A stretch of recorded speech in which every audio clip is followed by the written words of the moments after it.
Hello friends and welcome back to my channel JS Lab. So we have seen what is a tuple and what are the operations that you can do in tuple, and also we have seen how to modify the tuple even if it is not available directly.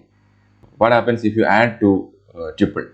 So you'll see t1 equal to tuple 1 2 3 and t2 equal to tuple a b c.